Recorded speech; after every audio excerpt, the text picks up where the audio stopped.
சங்கீதம் 78. வசனம் 41 முதல் 72 வரை. அவர்கள் திரும்பித் தேவனை பரீட்சை பார்த்து இஸ்ரவேலின் பரிசுத்தரை மட்டுப்படுத்தினார்கள். அவருடைய கரத்தையும் அவர் தங்களைச் சத்துருவுக்கு விலக்கி மீட்ட நாளையும் நினையாமற் போனார்கள். அவர் எகிப்திலே தம்முடைய அடையாளங்களையும் சோவான் வெளியிலே தம்முடைய அற்புதங்களையும் செய்தார். அவர்களுடைய நதிகளை இரத்தமாக மாற்றி அவர்களுடைய ஆறுகளிலுள்ள ஜலத்தை குடிக்கக்கூடாதபடி செய்தார். அவர்களை அழிக்கும்படி வண்டு ஜாதிகளையும் அவர்களை கெடுக்கும்படி தவளைகளையும் அவர்களுக்குள்ளே அனுப்பினார். அவர்களுடைய விளைச்சலை புழுக்களுக்கும் அவர்களுடைய பிரயாசத்தின் பலனை வெட்டுக்கிளிகளுக்கும் கொடுத்தார். கல்மழையினால் அவர்களுடைய திராட்சைச் செடிகளையும் ஆலாங்கட்டியினால் அவர்களுடைய அத்திமரங்களையும் அழித்து அவர்களுடைய மிருக ஜீவன்களை கல்மழைக்கும் அவர்களுடைய ஆடு மாடுகளை இடிகளுக்கும் ஒப்புக்கொடுத்தார்.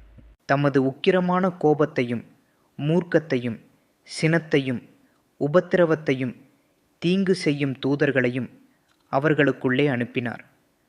அவர் தம்முடைய கோபத்துக்கு வழிதிறந்து அவர்கள் ஆத்துமாவை மரணத்துக்கு விலக்கிக் காவாமல் அவர்கள் ஜீவனை கொள்ளை நோய்க்கு ஒப்புக்கொடுத்தார்.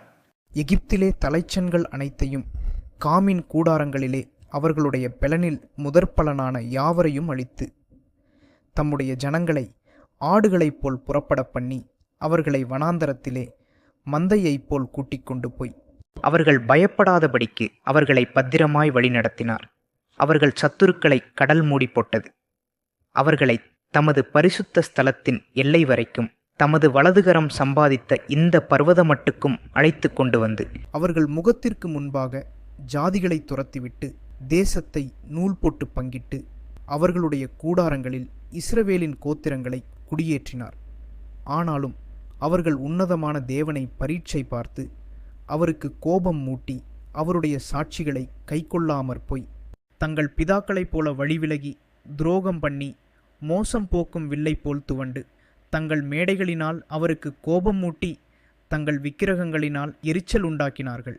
தேவன் அதை கேட்டு உக்கிரமாகி இஸ்ரவேலை மிகவும் வெறுத்து தாம் மனுஷருக்குள்ளே பொட்ட கூடாரமாகிய சீலோவிலுள்ள வாசஸ்தலத்தை விட்டு விலகி தமது பலத்தைச் சிறையிருப்புக்கும் தமது மகிமையை சத்துருவின் கைக்கும் ஒப்புக்கொடுத்து தமது ஜனத்தை பட்டயத்துக்கு இரையாக்கி தமது சுதந்திரத்தின் மேல் கோபங்கொண்டார்.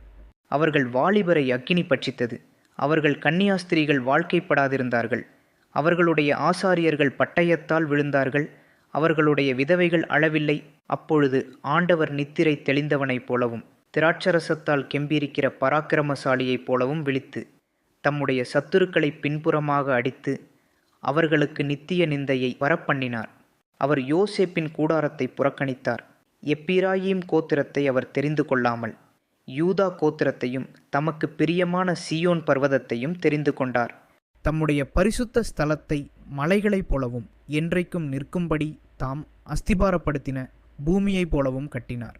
தம்முடைய தாசனாகிய தாவீதை தெரிந்து கொண்டு ஆட்டுத் தொழுவங்களிலிருந்து அவனை எடுத்தார்.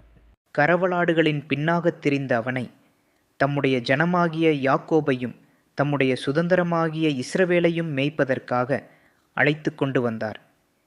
இவன் அவர்களை தன் இருதயத்தின் உண்மையின்படியே மேய்த்து தன் கைகளின் திறமையினால் அவர்களை நடத்தினான்.